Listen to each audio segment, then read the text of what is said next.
warahmatullahi wabarakatuh.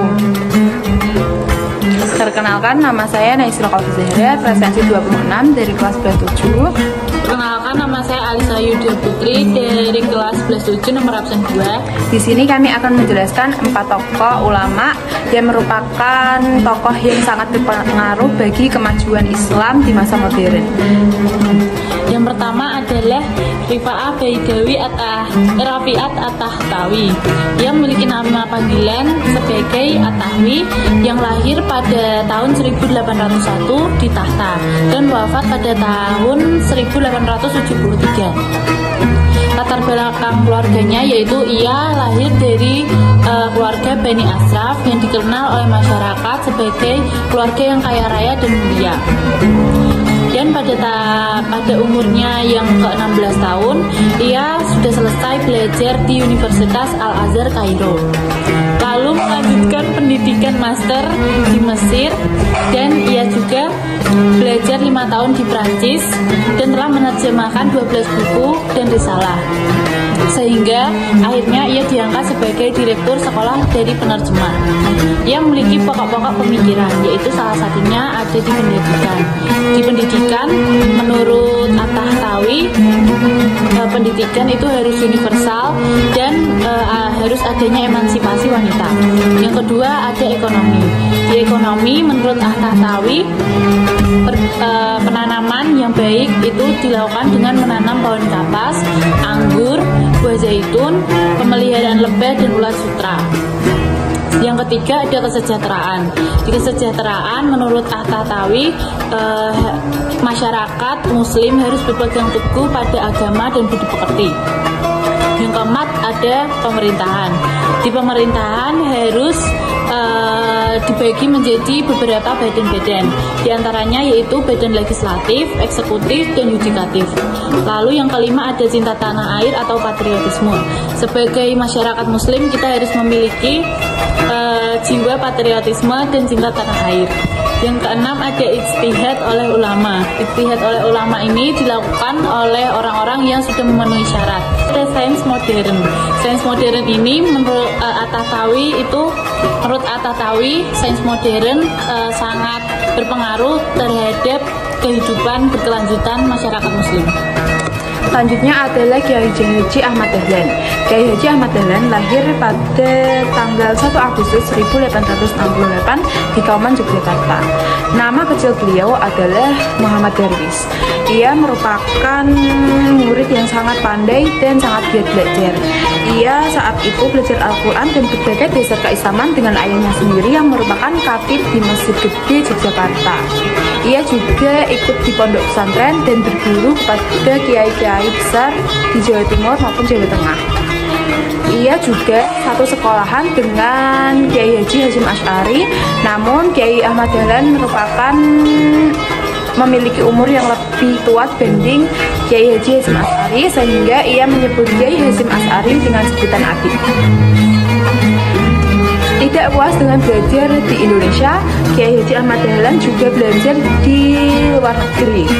Ia melanjutkan menimba ilmu di Mekah dan memiliki guru yang saat itu berpengaruh besar di keislaman.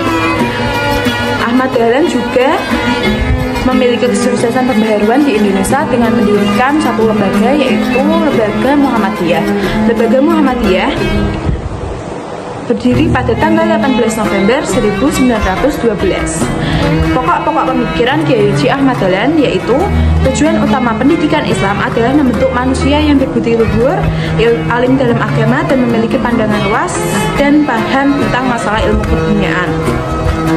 Pendidikan juga harus mencetak manusia yang berjiwa nasionalisme dan patriotisme. Materi pendidikan harus meliputi pendidikan moral dan akhlak, pendidikan individu, dan pendidikan kemasyarakatan. Model pendidikan memadukan dua jenis pendidikan, yaitu pesantren dan sekolah umum. Lembaga Muhammadiyah sangatlah sukses pada kala itu dan bisa membentuk berbagai sekolah keislaman dan juga rumah sakit Islam kala itu.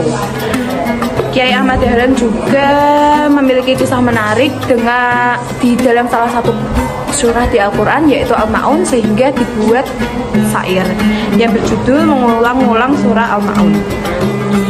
ketiga ada Jamaluddin Al-Afghani.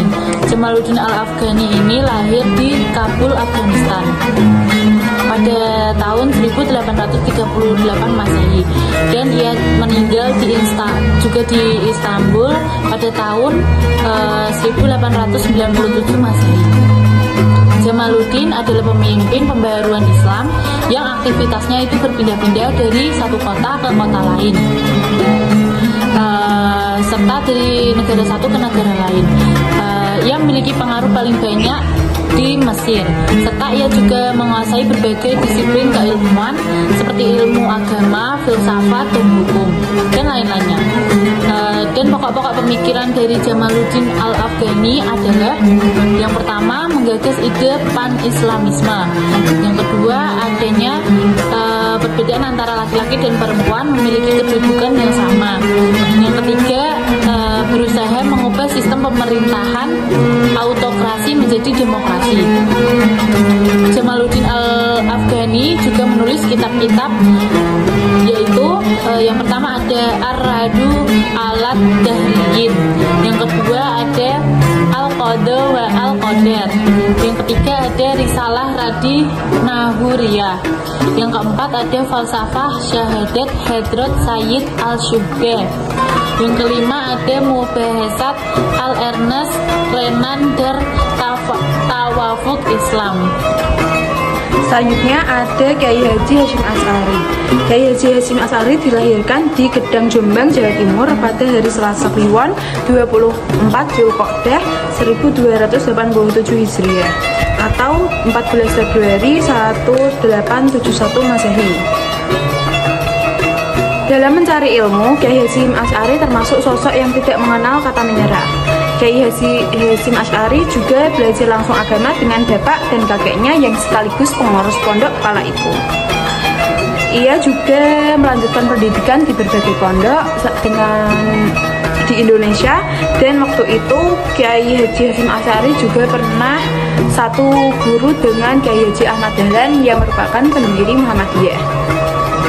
Untuk memantapkan ilmu agamanya, Kiai Haji Hasyim Asy'ari melanjutkan pendidikan di Makkah dan berguru di berbagai macam lembaga di sana. Di antara bentuk pembaharuan yang dilakukan oleh Kiai Haji Hasyim Asy'ari yaitu adalah mendirikan pondok pesantren Tebu Ireng di Jombang, Jawa Timur. Yang kala itu dusun Tebu Ireng merupakan dusun yang terkenal dengan penuh perjudian, prostitusi, minuman keras, dan pencurian maupun perampokan. Selanjutnya, Kiai Haji Hasyim Asy'ari juga mendirikan salah satu lembaga yaitu Nahdlatul Ulama. Beberapa pemikiran Kiai Haji Hasyim Asy'ari adalah di bidang tasawuf. Ia dipengaruhi oleh Imam Al-Ghazali. Dalam perlawanan penjajah Belanda, Kiai Haji Hasyim Asy'ari juga menginisiasi resolusi jihad yang dicetuskan pada tanggal 22 Oktober 1945 yang saat ini diperingati sebagai Hari Santri Nasional. Dalam bidang politik, ia juga mengajak kepada umat Islam untuk membangun dan menjaga persatuan.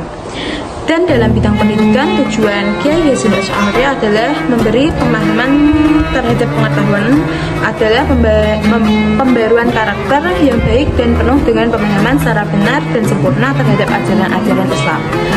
Ada beberapa karya yang ditulis oleh Kiai Haji Hasyim Asy'ari, contohnya adalah kitab Adab Al-Alim wal Muta'alim yang berisi tentang keutamaan ilmu dan akhlak murid pada guru. Yang kedua adalah Al-Nur Al-Mubin yang berisi tentang pentingnya beriman dan mencintai Nabi Muhammad SAW. Yang ketiga Al-Tanbihat wal Al-Wajibat. Beberapa karya yang ditulis oleh Kiai Haji Hasyim Asy'ari antara lain Adab Al-Alim wal Muta'alim, Al-Nur Al-Mubin, Al-Tanbihat wal Wajibat, Al-Durar Al-Mutadhirah, dan lain-lain, dan masih banyak lagi yang masih dipergunakan hingga saat ini. Terima kasih. Sekian dari kami. Wassalamualaikum warahmatullahi wabarakatuh.